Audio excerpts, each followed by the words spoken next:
Okay. Hello, everybody, and welcome to today's webinar. Just before we kick off today, I would like to ask if my audio and my video content is coming through okay, and if we can just confirm that by somebody just responding in the chat box, and then we'll crack on with today's webinar.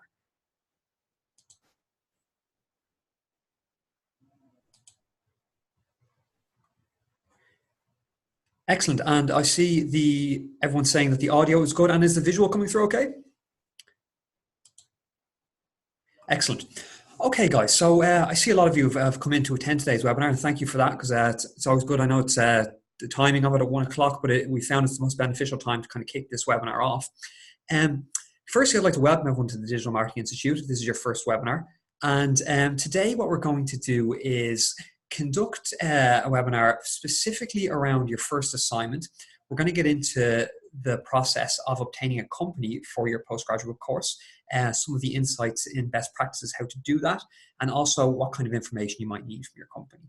And then we're going to run through a couple of sections from assignment 1, starting with the executive summary. Then we're going to go into the research methodology section, and then we're going to go into the target audiences section as well. Okay, and then we're going to open up to a Q&A. So if you guys have any questions throughout today's webinar, please do use the chat box, as I've just showcased here on my screen. I might get to your question as it comes in, but I will allocate usually about 10 minutes at the end of the webinar where you can, where we'll have a quick Q&A and hopefully put some clarity on any issues that you might have. Okay, so I see people are coming in and attending, and that's great. Just a quick recap for anyone who's just joined us. My name is Daniel, and I'm the tutor here at the Digital Marketing Institute.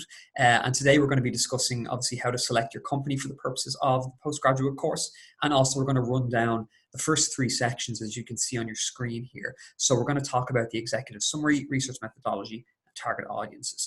Now you'll see sections 4, 5, 6, and 7. We've actually got another webinar scheduled where we're going to go into a bit more detail on those sections as well. Okay, so doing this process, hopefully we can put a bit more insight in the hour that we have available to us today into those first 3 sections, as well as obtaining a company. So, as you may be aware, as you may not be, you will need to gain permission from a company to use for the postgraduate course. Okay, now this company needs to be used for the first assignment and also for the second assignment. Okay. First assignment being research assignment, second assignment being digital marketing strategy. So a couple of areas to consider here when you're selecting a company and where can you start. Okay, first thing I would do is, if it's an industry that you're currently employed, you might want to consider asking your employer, particularly, or even the digital marketing manager in your company. Perhaps you're engaged in digital marketing, maybe it's a new field that you're going into. Nevertheless, your employer might give you authorization to use their company for the purposes of this assignment. Okay, if you have a startup company, that's fine. If you have a couple of clients and you want to maybe use one of their companies as well for purposes of digital marketing research and digital marketing strategy assignments, that's okay. Small local businesses are also okay. So there's a spectrum here that you're seeing. There's a small companies and obviously all the way to kind of bigger organizations. There is no prerequisite in terms of company size. All right, so you can pick a company that's a startup. You can also pick a major organization. In the past, some students have used startups, which vary in industries, such as anything from healthcare to cosmetics to sports equipment, obviously based on online e-commerce and online channels. And then we've got it as far as people using bigger companies such as the automotive industry, pharmaceutical industry, etc. So I'm just giving you there, gauging the different kind of companies that people have used in the past. My advice is kind of on just a more kind of like holistic approach is to, try and select a company that you're actually interested in that field. Maybe you're already working in that field and you're very interested. Excellent. But if you're possibly starting out in digital marketing here and it's a new field towards you, I would advise to try and find an organization in an industry that you might be considering moving into. Okay, so as I gave a few examples there, they could be anything, whether it's IT related, it could be cosmetics related. Digital marketing really is involved now in no matter what the industry is. So try and pick an organization in the field that you're interested in. You'll probably find it a bit more beneficial going forward, and you'll probably find it more enjoyable as well. The only thing I would say is that the company that you select, okay, this is probably quite very important actually. So I really want to get this across. as I said, there's no prerequisites in terms of the company size, whether it's a small company, larger organization, whether it's a startup company or whether it's a company that's been operational for years. The one prerequisite is that the company needs to have a digital marketing presence. All right, so be it a website that it's operating on, or social media channels that it's operating on, or then it might have multiple channels in operation, such as social media, paid advertising. It may also have high relevancy on Google SEO, search engine optimization. It might have paid ads on Google as well, using the search and display network. It might have email marketing as a channel set up. It could be using affiliate marketing as well, affiliate marketing websites as channels. So the prerequisite is that it needs to have a digital marketing presence. That can actually be just one channel. All right, so if the company is just using their website as their online presence, and you'll then be able to kind of gauge the performance of that channel by using Google Analytics. Similarly, if your company is only using social media as its marketing channel, and when I say that, they could be active on various different social media channels, of course, possibly Facebook, LinkedIn, Twitter, YouTube, so on and so forth. But you need to have a digital marketing presence there, okay, in at least one marketing channel. The reason for this is that you're going to be conducting research. And when you're conducting research, you're going to need to be able to look at what's going on the current channels that they have operational. All right, so if we said there, if it's a website, you'll be looking at Google Analytics. If it's social media, you need to make sure that they've got their social media set up in a way that's going to allow you to look at the kind of business demographics of who's looking at their website in terms of their potential consumers. Okay, so that's the prerequisite. You need to have a digital marketing presence there.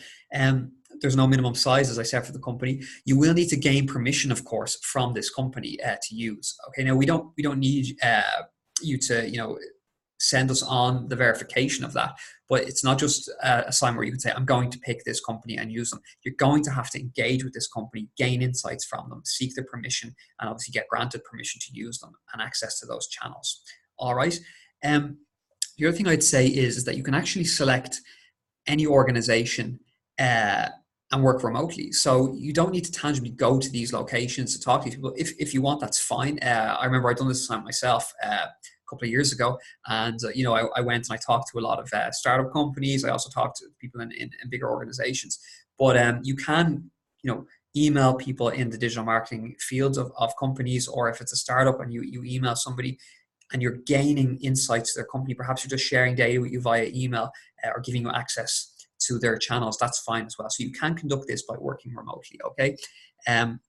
We'd also say that students are advised to secure this company that they're going to use for assignment 1 and assignment 2 no later than 6 weeks in. Okay, so if you've got a problem getting a company after the 6-week window, please do let us know. I'll send you on the details in a moment of how you can contact us, and we'll try to assist you a bit further. Okay, just some areas that might be worth considering as well when you're going further with this and how to secure an organization is using social media, LinkedIn, for example, and engaging. Are companies seeking digital marketing specifications on LinkedIn?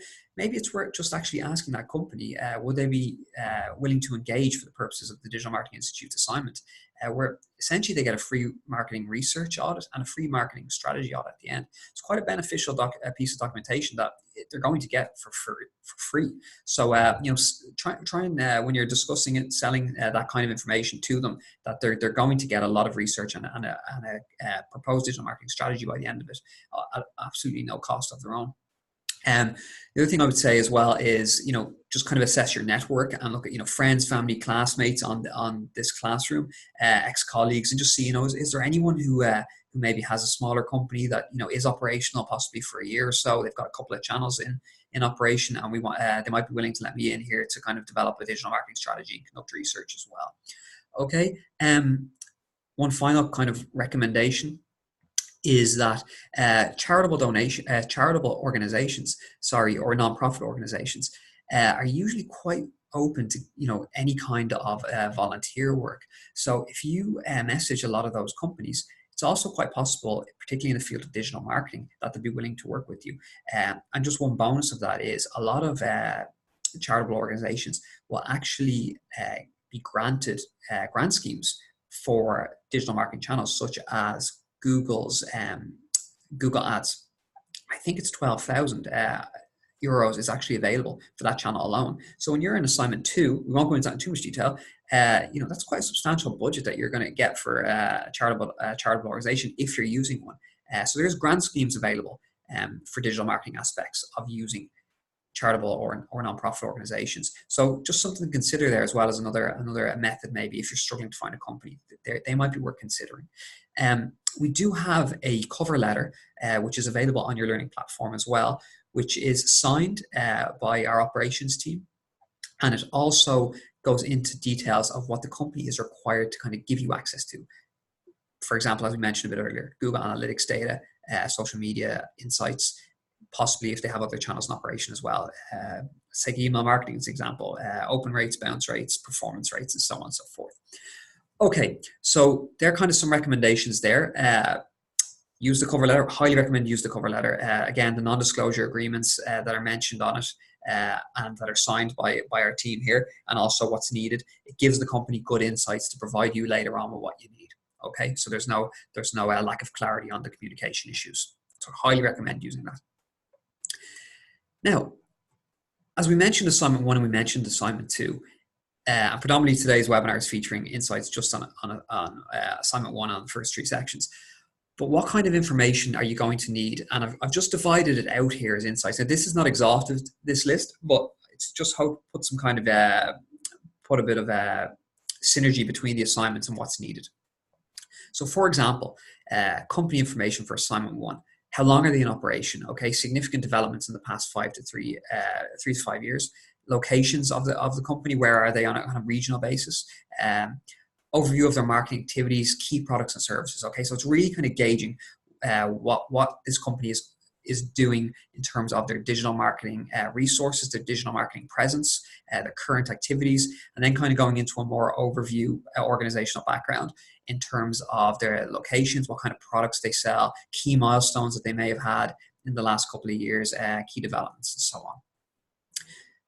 Social media, Facebook Insights, Twitter Analytics, likes, posts, etc. YouTube Analytics, and also LinkedIn. Maybe it's a business to business, and they're predominantly using LinkedIn.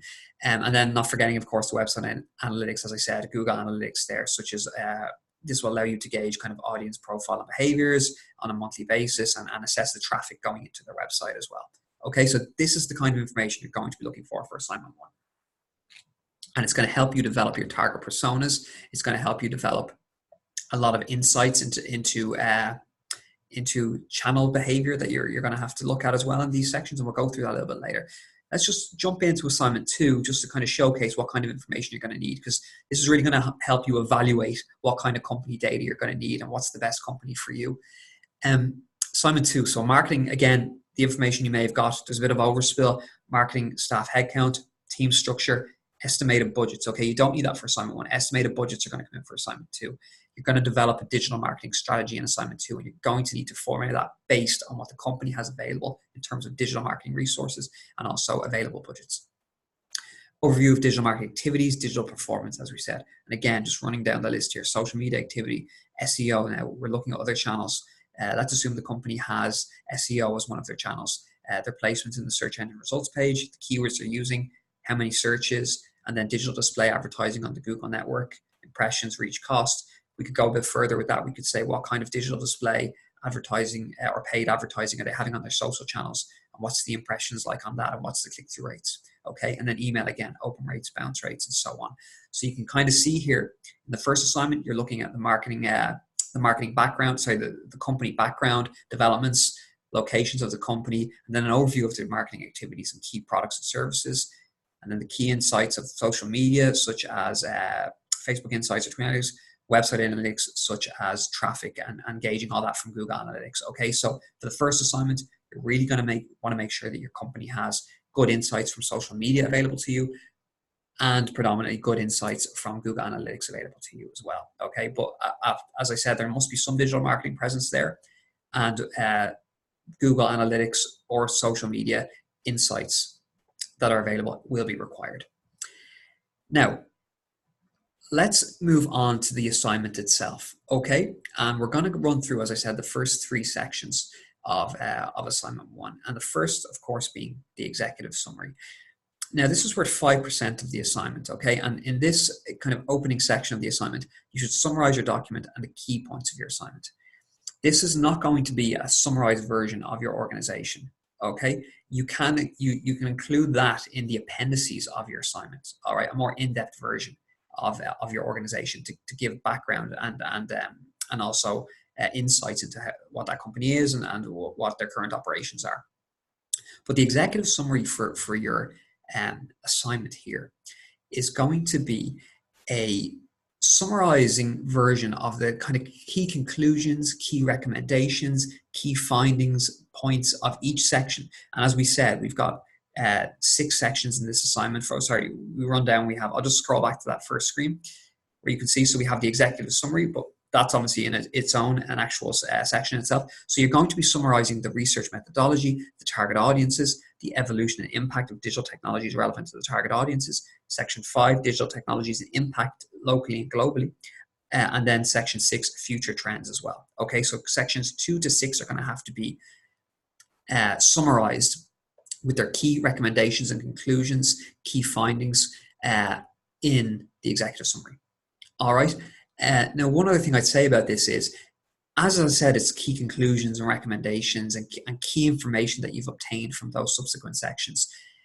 This should be completed when you've actually finished your assignment, okay? So think of this section as something that somebody could pick up and get a summarized version of the entire subsequent sections to come in the document, all right? So it's kind of a high level, concise but informative overview of what's to come in the assignment. You can include a small 1 paragraph on the company background, okay, but in this section as well. So small one paragraph on kind of the company itself, but this section is not a whole summary of the organization. And the other thing I'd say is you can also put a small introduction and a small conclusion into this, a brief introduction, a brief conclusion in this section as well. Okay, when we move on then to the research methodology section, and again, this is kind of a more substantial piece. It's worth 15%, this section, okay? And this is going to entail you to create a description of how you're going to approach the paper and also the research objectives that you're going to seek, all right? So this section, you need to provide an overview of the primary and secondary research methods used and your justification. The key word here is justification for using them. Now, for the purposes of this assignment, you're going to need to undertake, as we said, primary and secondary research. When we're looking at primary research, there's 3 methods that you can undertake. So you can conduct a survey. We'll go into that in a moment. You can conduct interviews, or you could also conduct focus groups. Secondary research methods could be anything from digital marketing textbooks. They could be industry trend reports online. They could be academic journals. And then for the purposes of this assignment as well, Google Analytics and those social media insights, or any channel insights or channel metrics, as we described a little bit earlier, they're defined as secondary research, okay? You're going to need to complete, as I said, both types of research, but it's mandatory that you do at least 1 method of primary research. And that can be a survey, an interview, or a focus group, all right? You do not need to include your full findings, obviously, in the research methodology section, because if you compile a survey with possibly 10 to 15 questions, and you've got your questions showcased, and then you've got the analyzation of the data, and that could be done on Google Forms, it could be done on SurveyMonkey. You're going to include all that information in your appendices. Okay, so you can describe the key findings of what's going on, okay? Suitable kind of clear research objectives of what's going on, and then also the provision of secondary research and the provision of primary research. All right, so I hope that kind of clarifies that. In this section, you're going to be looking at stating your research objectives, and they need to be based around the target audience and also your industry, because that's what you're really investigating in this whole assignment. It's your target audience and also your industry. So state your research objectives, okay? State the process of how you're going to conduct research, justify why you've selected this kind of research methodology, research method in terms of possibly using surveys, possibly using interviews, and then also establishing why you've selected certain secondary research methods as well, justify them. And then also not forgetting to showcase define how you're going to analyze this data. So, you've got your surveys and possibly conducted, or your interviews conducted. Are you going to pull certain themes out of the interview, or certain kind of keywords and so on and so forth from your Google Analytics, or from your from keyword analysis research, maybe, if you've got that channel. And the same would go as well for focus groups if you were conducting them. How are you going to analyze this data? And we have a section set up on kind of more insights on this particular method. Research methodology is actually a module in your course content, okay? And it's done by Dr. Kevin Griffin. And it gives a lot of insights, particularly into the scientific method, which is, again, showcasing the kind of problem defined, the objectives that you set up, and then moving into kind of obtaining data and then analyzing the data as well. All right, so I'd highly recommend you go and you look at the research methodology modules. There's 3 sections in it, and that should provide some insights as well. We've also got a online book as well available on kind of how to best practices for research, which is available in your Learning Support Hub as well on your learning platform. So they're kind of two areas that I'd really recommend getting in and looking at before you kind of undertake the research methodology itself. Okay, now just kind of as we make our way through this section, how are you going to kind of conduct research, and why do you need to do it? All right. Now, you're going to need to do it to, 1, identify and create target personas. This is specifically for the target audiences section, which we're going to go into a little bit later again on today's webinar. And then the other sections that we mentioned that we're going into the executive summary, like identifying the technologies used by your personas, okay, and understand how they evolved around them and how they impacted upon them. And then also identifying technologies that have impacted on a local and global level, and identifying future trends of technologies. So these are all sections in this assignment, and this is why you're doing this research, okay, from a primary and secondary perspective. It's to gain insights into these sections. Now, as we mentioned a bit earlier, ask yourself, what kind of information do you need for your assignment, okay? And then choose those research methods and justify them based on your objectives, all right? So analytics and surveys for personas might be where you're going to get that insights, and then obviously analyze that data. And then you might be looking more at digital marketing reports, online reports for industry sections, okay, such as local and global case study examples and so on and so forth. Now, primary research, as we mentioned earlier, focus groups, surveys, or interviews. And you must engage in at least one of those. So, what are the prerequisites needed if you were to engage in them? For surveys, you're going to need a minimum of 50 respondents, okay? And we usually say to ask about 10 to 15 closed questions.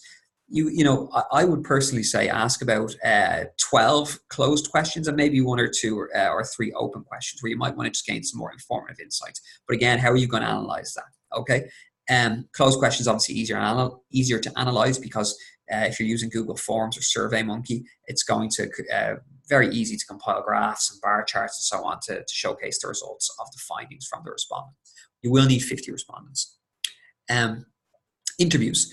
Interview 1 to 3 key people in your business could be used, or you could also interview someone who's highly recognized in the industry as well to gain insights. All right. Focus groups, you're going to need 30 participants as well. So these are the numbers that are required, and you only have to engage in 1, but we usually recommend students possibly do all 3, or they might opt for 2, and maybe they use a survey, maybe more for a kind of customer-centric approach to gaining insights, and then they might conduct interviews with business people to kind of gain those industry insights, as we said as well. All right, so justify which methods you're undertaking and why you've undertaken them, specifically for the research objectives that you need to qualify. Now, as we said as well, secondary research, analytics such as social media insights, Google Analytics, or online reports, trend reports, industry reports. And then academic journal articles can also be found on the likes of Google Scholar or Core or Journal. And I've got the links to them coming up. So I'm going to put this webinar, these webinar slides up, and actually this webinar as well by the end of the week. It'll be available on the webinar list. And you can go in, download the slides if you wish, or access the slides, and you can actually click on those links, direct link into the assets that I have for you as well, okay? So we'll go into that now in a moment.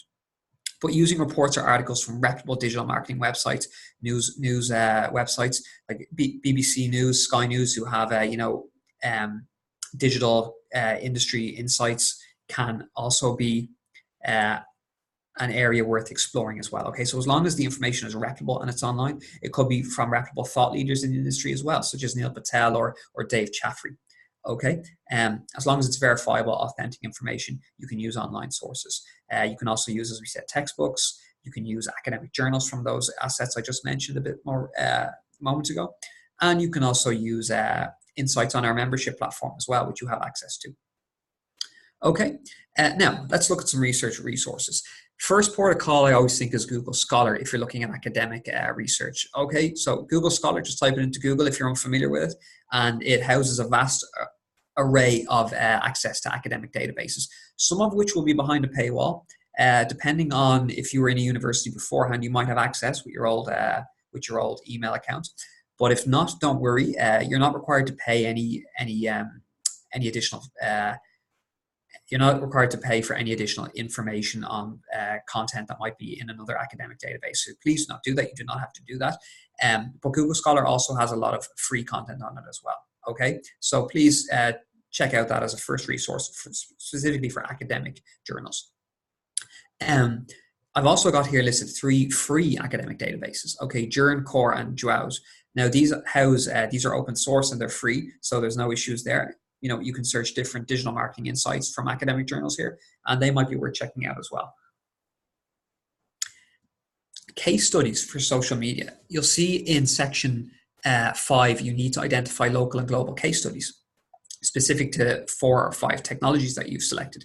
So we're going to go through this in a later webinar, but let's just kind of use this as we're talking about research resources. They can be found, if you're specifically looking for case studies on social media channels, they can be found on the business pages of those social media channels. Okay, so as I have an example here, facebook.com/business/success.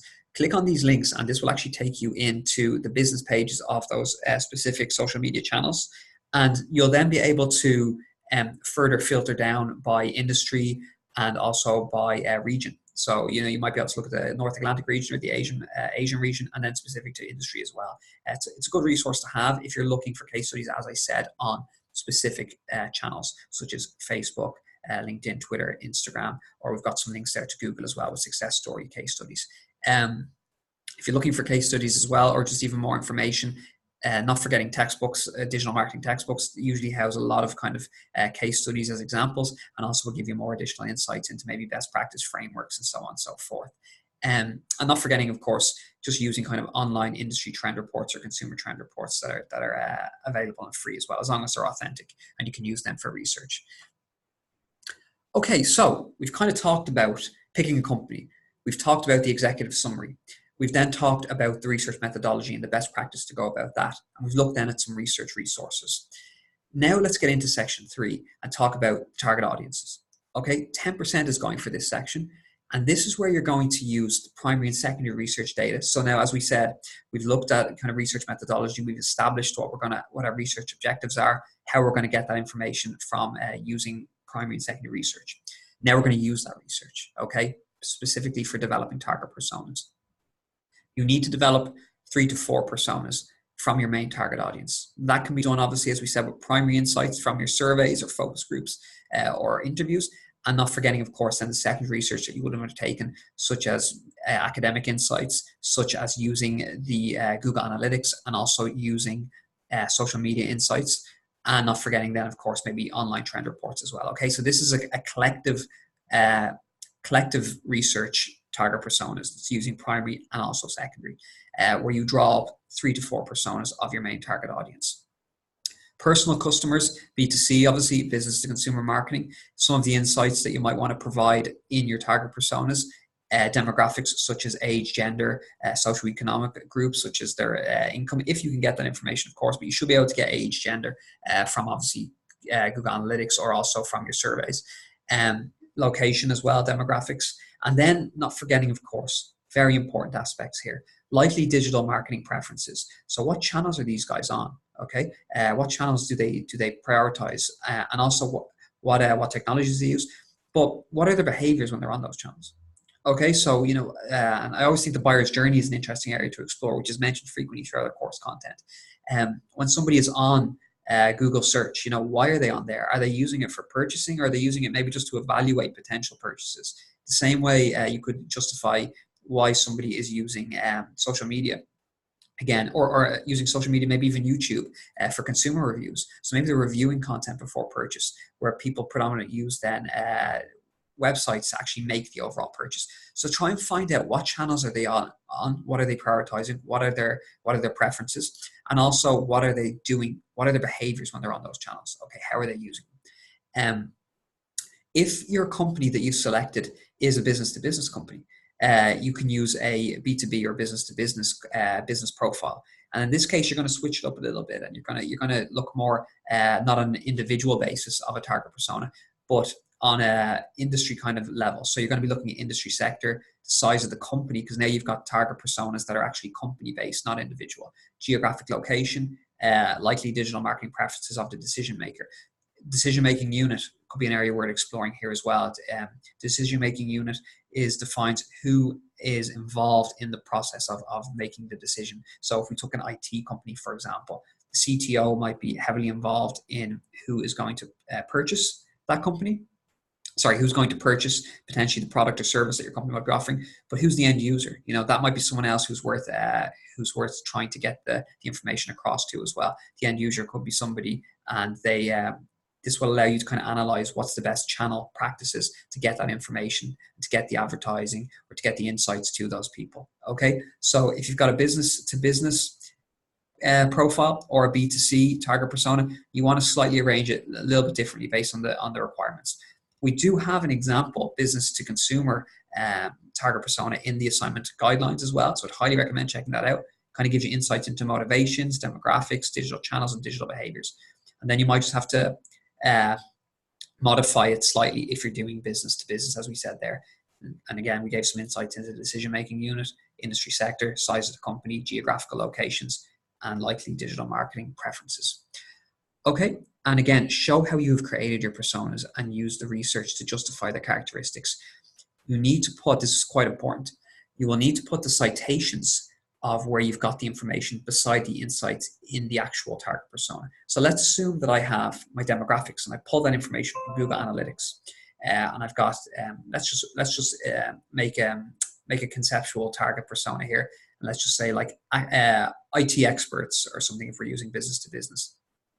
Or let's run with business to consumer and say that we've got IT savvy Daniel. Let's just use that as one of our target personas. So we've named our target persona, and it has age, and the age demographic is 20 to 30.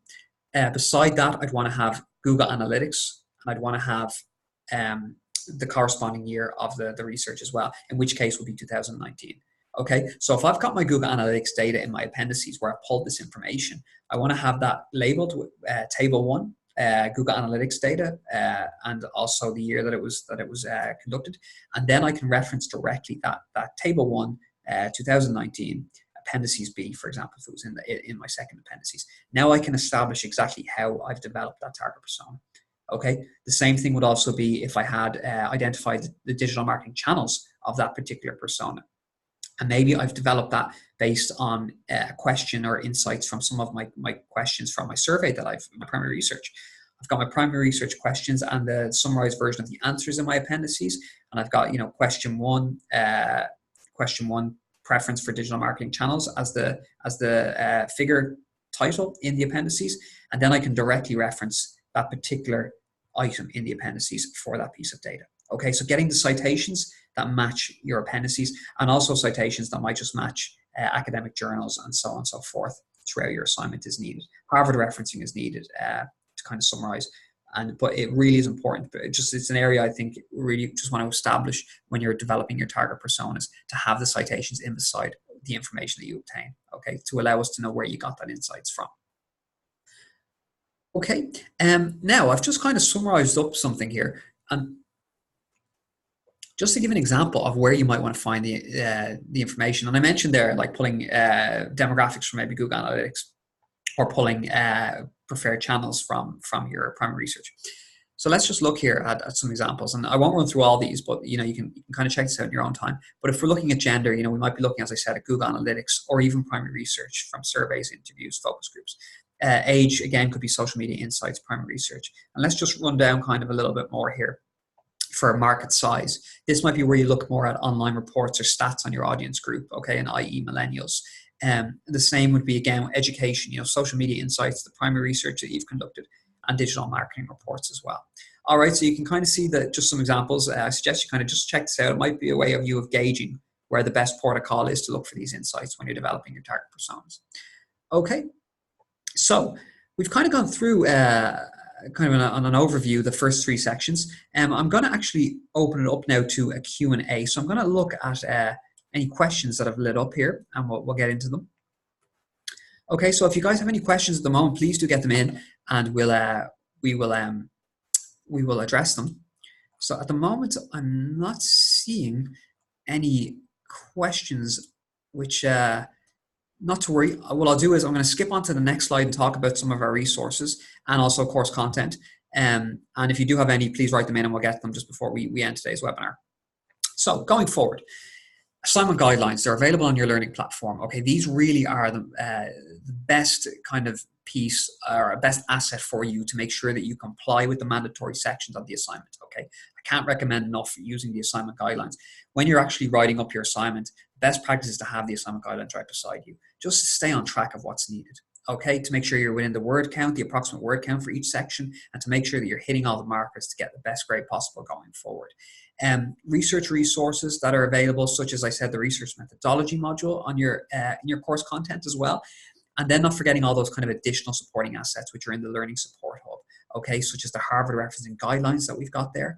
And also there's some additional resources in terms of developing surveys and also developing other sections as you move through the assignment as well. And also even there's assets there for assignment 2. We won't get into them at the moment. Okay, the course content obviously being absolutely mandatory to go through as well here. The course content will allow you to kind of gain insights into all the sections that you might need, such as target audiences and developing channels as you make your way through, insights into channel development and how they're used, how they're set up, how they're maintained, and a lot of research practices as well. Specifically with Tara Hunt goes into a lot of social insights and also goes into a lot of kind of competitor insights as well. All right, so use the course content to kind of gain insights and then go off and do additional research as well, okay, to support that. And that's obviously another one. Check out the research methodology with Kevin Griffin. I would advise as well that how long would it take to how much kind of video content should we get involved with before undertaking the assignment itself? I would recommend that you watch the first, definitely watch research methodology, and then go through the first stage of the course content, okay? And then I start to undertake the assignment and make your way through the course content then as you're developing. You might go back and look at other elements. You might then start negotiating your way to certain sections that you feel might be beneficial to the assignment. But I would definitely suggest looking at the first stage and also looking at research methodology as well. All right. Harvard referencing guidelines, as I mentioned there. I've just got a question in here as well. So I'm just going to finish the resource and contacts and then I'll get on to your questions. How to contact us. Okay, you can use the online forum area, which is available as well through your learning platform. And that's a way for you guys to, not only talk to our operations team, but also to kind of chat to other students on your cohort. You can also use this email here, assignmentqueries@digitalmarketinginstitute.zendesk.com, and our team will get back to you as soon as possible. And also, if you go on the support section of your learning platform, you'll see the knowledge base there. So the knowledge base houses like a vast array of resources that kind of provide concise answers to some queries you might have.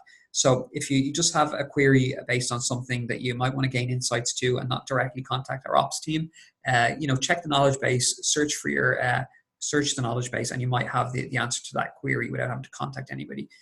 There's also a support form on the knowledge base as well, which by using that will allow you to select the type of query you might have and the team that you want to answer your query. And you can put any supporting files as well in that as well by using the support form. And again, our ops team will get back to you as soon as possible. One thing I would say is that we can't assess any draft content before the final submission date, because that will conflict with grading procedures. So we're here to guide and kind of assist you guys and make sure you're on the right track. but we can't evaluate any actual draft content specifically before submission. Okay. So I've just got some questions now, guys, that I'm just going to get into. And I'm going to read out the questions, obviously, so that everyone can kind of gain the insights. Do I have to citate information I receive from the company, like marketing staff headcount or marketing activities in the past year's key products? How can I citate this? It's a good question. Yes, you're going to compile then a document, as we said, of your company, and that's going to go in your appendices.